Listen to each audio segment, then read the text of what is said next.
ওরে সুমন, সারাদিন শুধু খেলাধুলা করবি, পড়াশোনা করবি না, কিচ্ছু শিখবি না? তোকে নিয়ে যে আমি কি করব। মা, আমি চেষ্টা করি, কিন্তু অঙ্কটা বুঝতেই পারি না। আমি যদি বেশি কিছু জানতে চাই, ক্লাসের ছেলেরা আমাকে নিয়ে হাসাহাসি করে। মাস্টার মশাই বলে দিয়েছে তোকে আরো অনেক চেষ্টা করতে হবে। তোর তো আবার মাথায় কিছুই ঢোকে না।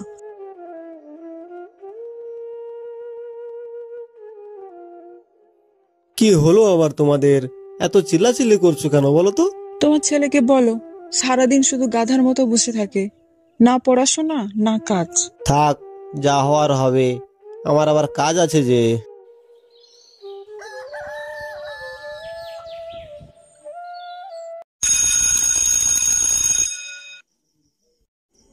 এই সবাই চিৎকার চেঁচামেচি বন্ধ বন্ধ কর, নাকি ক্লাস শুরু হবে তো। এই সুমন, 5 আর 3 যোগ করলে কত হয় বলতো?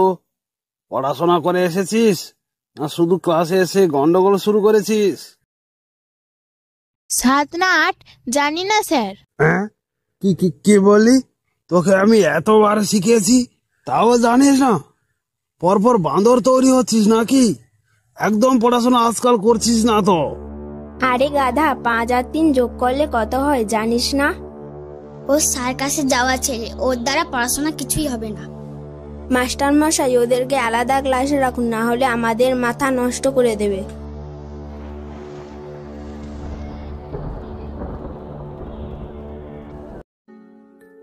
আমাকে কেউ ভালোবাসে না, স্কুলের সবাই বকে, বন্ধুরা হাসাহাসি করে, আমি একেবারেই অকাজে। আমি যদি এক্ষুনি হারিয়ে যাই, সবার ভালো হবে।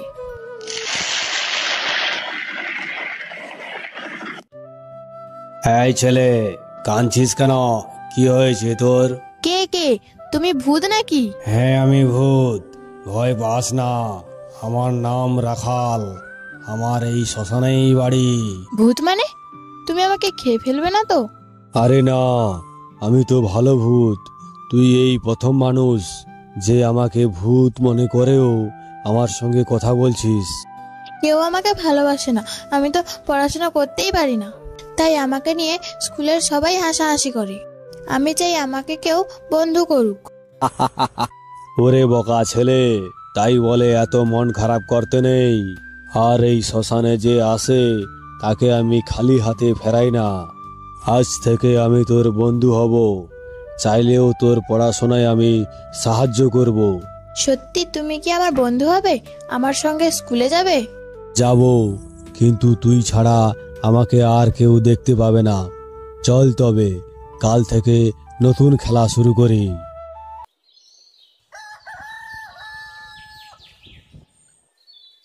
আজ আবার সবার পড়া ধরবো।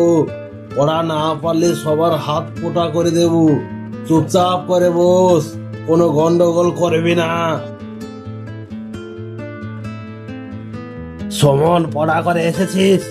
বল তো দেখি, 5 আর 3 যোগ করলে কত হয়? শোন, 5 আর 3 যোগ করলে 8 হয়, বলে দে। 8 হবে স্যার। কাল যে পারিস নে, এই একই প্রশ্ন ছিল তো, আজ কেমন করে বললি? আজকাল তো সুমন খুব ভালো পড়াশোনা করছে রে। সুমনকে বাহবা জানাতে হবে। ও বুঝি নকল করেছে স্যার? না হয় ও হাতে লিখে এনেছে স্যার। না, আজ সুমন ঠিক বলছে। দেখি তো ওকে নতুন আর একটা প্রশ্ন করে।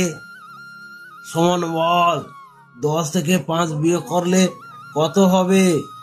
এই প্রশ্নটা বল দেখি তাড়াতাড়ি। বলতে পারিস কিনা দেখি। বল বল, 5 5। 5 স্যার। হ্যাঁ, সুমন তো ঠিকই বলছে। আজকাল সুমন ভালো পড়াশোনা করে স্কুলে আসছে।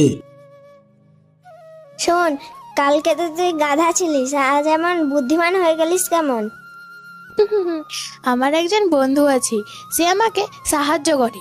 বন্ধুকে তা কিন্তু বলা যাবে না। এইভাবেই সুমন আর তার ভূত বন্ধু একসঙ্গে বেশ কিছুদিন কেটে যায়। সুমন যেখানে যেখানে যায় সে তার সঙ্গে সঙ্গেই থাকে। এইভাবে তারা একসঙ্গে বিভিন্ন জায়গায় ঘুরতে থাকে এবং তার ভূত বন্ধুও তাকে বিভিন্ন ধরনের কৌশল এবং কাজ শেখাতে থাকে, যাতে সে সবার কাছে খুবই ভালো হতে পারে। কে রে সুমন, তোকে তো দেখতে বেশ ভালোই মনে হচ্ছে।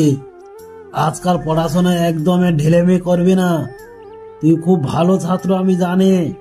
শুনলি তো সব, এবার থেকে তোর পড়াশোনার সব দায়িত্ব আমার, তোর কোনো চিন্তা নেই।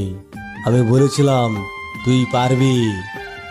এরপর সুমন হাসতে হাসতে বাড়ি যায় এবং তার বাবা মাকে বলে, আজ আমি স্কুলে খুব ভালো পড়া দিয়েছি এবং স্কুলের মাস্টারও আমাকে খুব ভালো বলেছে। বাহ সুমন, আমারও শুনতে খুব ভালো লাগলো। এইভাবে আরো ভালো পড়াশোনা করো, জীবনে আরো অনেক বড় হতে হবে তোমায়। এর পরের দিন এক নদীর পাড়ে সুমন আর তার ভূত বন্ধুকে দেখা যায়।